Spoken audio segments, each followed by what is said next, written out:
जल्दी जल्दी हाथ चलाओ, मेरी पोती आती ही होगी। माँ जी आज उत्साहित होकर काम करवा रही थी। माँ जी अभी टाइम है आने में, आप परेशान ना होइए, आपकी तबीयत भी ठीक नहीं है। आज मेरी बड़ी बेटी काव्या IPS अधिकारी बनकर घर आ रही थी। हमारी खुशी तो देखते ही बन रही थी और माँ जी उनके तो पैर जमीन पर ही नहीं पड़ रहे थे। लेकिन मेरी बेटियों ने बहुत मुश्किल से ये मुकाम हासिल किया था। माँ जी जो आज इतनी खुश थी, वही मेरी बेटियों के होने पर खुश भी नहीं थी। जब शादी के बाद मैं रतन जी के साथ अपने माँ पापा को छोड़कर अपनी माँ के दिए संस्कारों के साथ अपनी ससुराल बाड़मेर आई थी, माँ जी ने बहुत ज़ोरों शोरों से मेरा स्वागत किया था। शादी में आए सभी रिश्तेदार, सभी मेहमान मुँह दिखाई करके यहीं आशीर्वाद दिए जा रहे थे। दूधो नहाओ पूतो फलो, भगवान एक बेटा दें। बहू को स्वयं माँ जी ने यही आशीर्वाद दिया था। मैं शहर में पढ़ी थी और रतन जी भी, लिहाजा हमारे विचार भी एक जैसे ही थे। किंतु मेरी सासू माँ, वे स्वभाव में कुछ अलग थी और सोच भी अलग थी। ससुर जी का पहले ही निधन हो चुका था। जैसे जैसे मैं घर में सब चीज़ों को समझ रही थी, वैसे वैसे मुझे यह एहसास हो रहा था कि माँ जी को बेटियों से ज़्यादा बेटों में रुचि है। मुझे बार बार कहती, बस भगवान एक पोते का मुंह दिखा दें तो गंगा नहाऊं। मैं कभी कहती कि माँ क्या हुआ जो पोती हुई, तो गुस्सा होकर बात काट देती थी। रतन जी बहुत सुलझे हुए इंसान थे। वे हमेशा मेरा साथ देते, हर तरह से मुझे खुश करने की कोशिश करते थे। रतन जी का अपना बिजनेस था। मैं और माँ घर पर रहकर ही घर की देखरेख करती। लेकिन माँ की एक इच्छा थी जो हमेशा मुझसे लगी रहती, और माँ की इच्छा जल्द पूरी भी हुई। मैं शादी के 7वें महीने बाद गर्भवती हुई। माँ जी बहुत खुश थी, ये सोचकर कि लड़का होगा। मैं और रतन जी माँ को समझाते भी थे कि माँ आस न लगाए, पर वो मानती ही नहीं थी। मुझे बहुत डर लगा रहता, अगर बेटी हुई तो माँ क्या कहेंगी। वो तो लड़के का सपना देखकर बैठी हैं। अपना ये डर मैं रतन जी को भी बताती, लेकिन वो मुझे परेशान ना होने को कहते। बोलते मैं हूँ ना तुम्हारे साथ। कुछ महीने बाद मेरा डर भी सही साबित हुआ। मैंने एक प्यारी सी बेटी को जन्म दिया। माँ तो देखते ही रोने लगी, लेकिन रतन जी ने चुप करा दिया। कुछ महीने तक बोली भी नहीं, ना ही बेटी को देखती। फिर एक दिन मुझसे आकर बोली, कोई बात नहीं बेटा, इस बार नहीं हुआ पोता तो अगली बार जरूर होगा। मैं तो हैरान थी यह सब सुनकर, और माँ की इस इच्छा पूर्ति के चक्कर में मैं 3 बेटियों की माँ बन गई। मैं अपनी बेटियों को अपने जान से ज़्यादा प्यार करती थी, और रतन जी, उनकी बेटियाँ उन्हें बेटों से ज़्यादा प्यारी थी।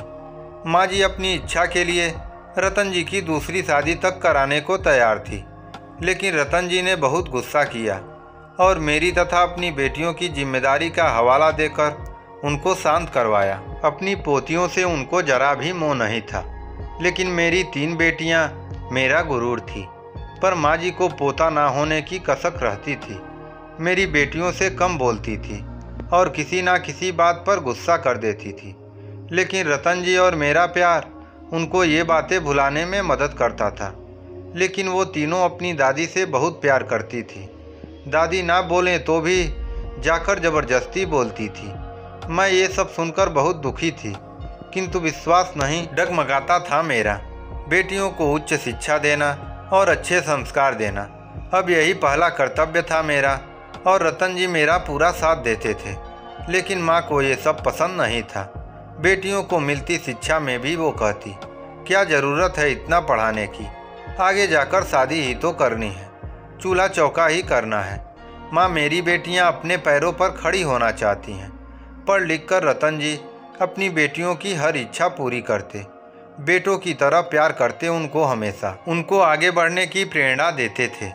लेकिन माँ ना जाने क्यों इतना गुस्सा करती थी, और वो गुस्सा बच्चों पर निकालती थी। मैंने रतन जी को कहा भी कि माँ को समझाएं, लेकिन वो भी यह कहकर टाल देते थे कि माँ हमसे बड़ी है, क्या हुआ जो कुछ कहती है, तुम अपने काम से काम रखो।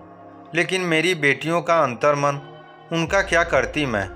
वो भी हर बच्चों की तरह अपनी दादी का प्यार चाहती थी। मैं चुपचाप सब बर्दाश्त कर रही थी, लेकिन उस दिन मेरे सब्र का बांध टूट गया। जब माँ जी ने सबके सामने मेरी बेटियों को डांट लगाई और थप्पड़ भी मार दिया। मेरी छोटी बेटी का जन्मदिन था। बहुत से मेहमान आए हुए थे। मेरी छोटी बेटी प्यार से अपनी खुशी के लिए माँ जी को बुलाने गई। वे उसके साथ आ तो गई, लेकिन ज़्यादा बात नहीं कर रही थी। एक कारण ये भी था कि उनको ये अच्छा नहीं लगता था कि मेरी बेटियों पर फालतू खर्चा किया जाए।